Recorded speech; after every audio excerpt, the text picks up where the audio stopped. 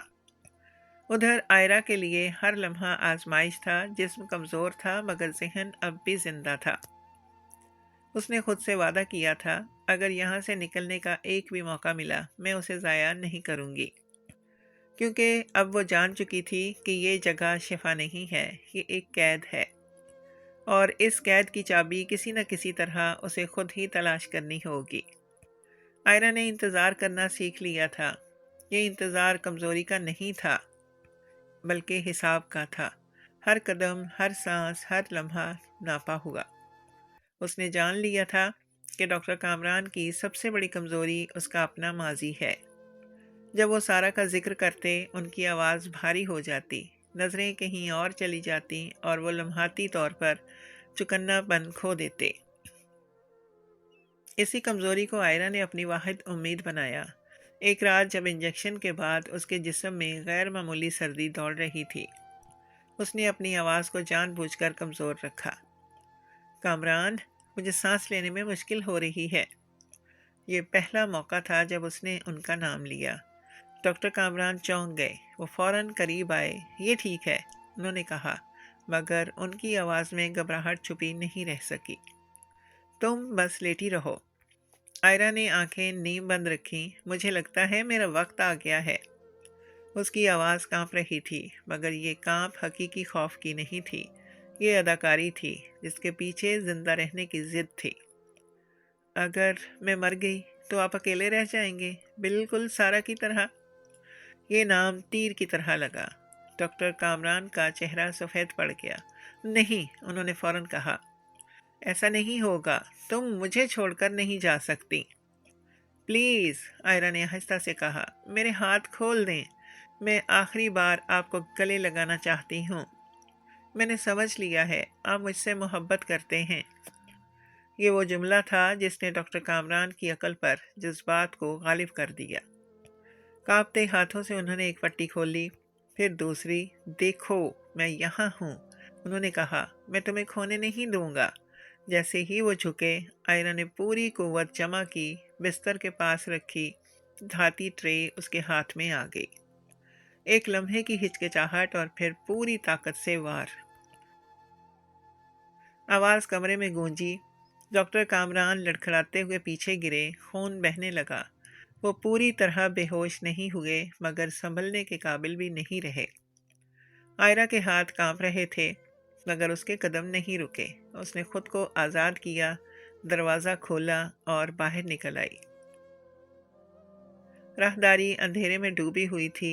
ہر قدم کے ساتھ اس کا سر گھوم رہا تھا مگر خوف نے اسے سہارا دیا۔ سیڑھیاں اترتے ہوئے وہ گری، گھٹنے پر شدید درد اٹھا مگر وہ رکی نہیں۔ نیچے ایک سایہ حرکت میں آیا۔ چوکیدار۔ کون ہے؟ آئرہ نے جواب نہیں دیا۔ اس نے پوری طاقت سے دوڑ لگائی۔ چوکیدار نے اس کا ہاتھ پکڑنے کی کوشش کی مگر وہ چھوٹ گئی۔ گیٹ اس کے سامنے تھا اور آزادی اس کے پار۔ جیسے ہی وہ سڑک پر پہنچی، ایک گاڑی رک گئی۔ ڈرائیور نے اسے اس حال میں دیکھ کر کچھ نہیں پوچھا، صرف دروازہ کھولا، بیٹھ جائیں۔ اسی لمحے پولیس کو کال کر دی گئی۔ کچھ ہی دیر میں سب کچھ بدل گیا۔ آئرہ ہسپتال میں تھی، محفوظ۔ اس کے الفاظ ٹوٹ ٹوٹ کر نکل رہے تھے مگر سچ واضح تھا۔ پولیس نے فوری کارروائی کی۔ ڈاکٹر کامران کو گرفتار کر لیا گیا۔ کلینک کی تلاشی میں وہ سب سامنے آ گیا جو چھپا ہوا تھا۔ خفیہ کمرہ، غیر قانونی دوائیں، فائلیں اور 2 اور لڑکیاں جو اسی قید میں زندہ تھیں۔ شہر میں خبر پھیل گئی، وہ ڈاکٹر جس پر لوگ اندھا اعتماد کرتے تھے اب ایک ملزم تھا۔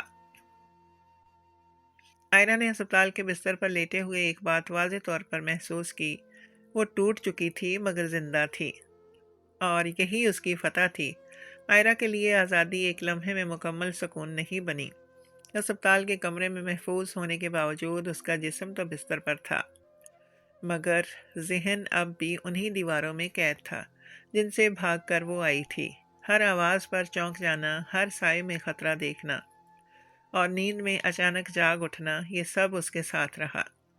مگر ایک فرق تھا، اب وہ اکیلی نہیں تھی، اور سب سے بڑھ کر اب سچ سامنے آ چکا تھا۔ پولیس کی تفتیش نے وہ سب عیاں کر دیا جو برسوں سے چھپا ہوا تھا۔ شفا میڈیکل سینٹر کے نیچے موجود خفیہ کمروں، غیر قانونی دواؤں اور جھوٹے علاج کے ریکارڈ نے ایک خوفناک حقیقت کو بے نقاب کر دیا۔ آئرہ کے ساتھ ساتھ دیگر متاثرہ لڑکیوں کے بیانات نے کیس کو ناقابل تردید بنا دیا۔ عدالت میں ڈاکٹر کامران احمد اب وہ شخص نہیں تھے جس پر شہر فخر کرتا تھا۔ سفید کوٹ کی جگہ قیدی کا لباس تھا، اور آنکھوں میں وہ اعتماد نہیں رہا جو کبھی مریضوں کو سحر میں مبتلا کر دیتا تھا۔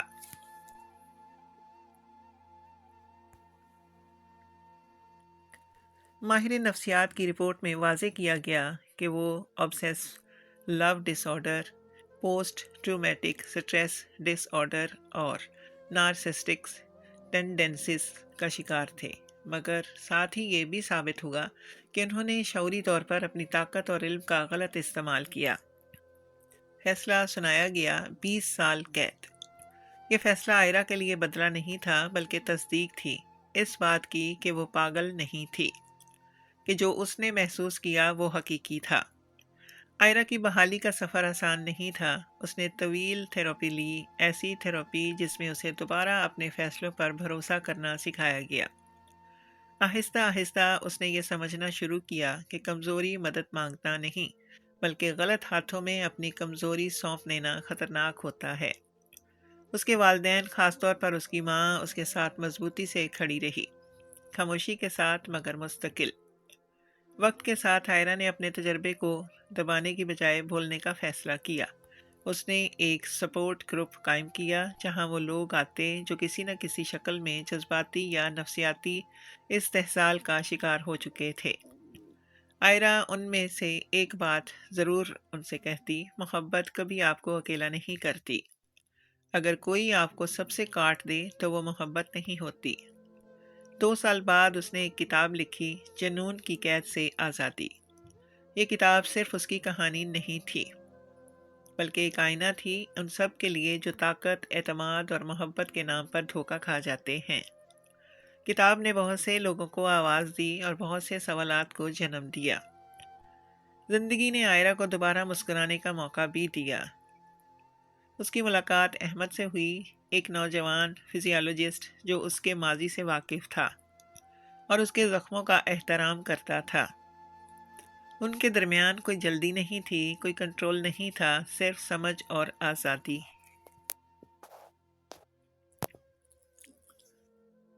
صرف سمجھداری اور آزادی۔ چند سال بعد وہ شریک حیات بنے۔ ان کے درمیان کوئی جلدی نہیں تھی، کوئی کنٹرول نہیں تھا، صرف سمجھ اور آزادی۔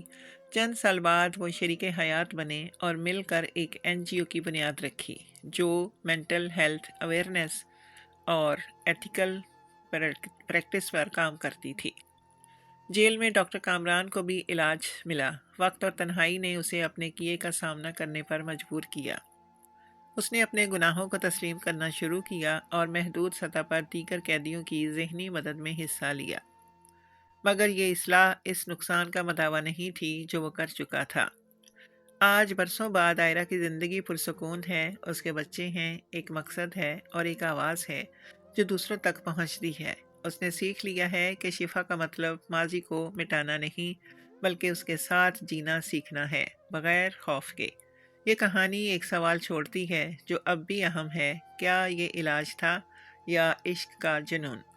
اور اس سوال کے ساتھ ایک سچ بھی: محبت احترام دیتی ہے، آزادی سکھاتی ہے اور مضبوط بناتی ہے۔ جنون قابو پاتا ہے، قید کرتا ہے اور آخر کار تباہی لاتا ہے۔ آئرہ نے جنون کی قید توڑ دی اور یہی اس کی اصل شفا تھی۔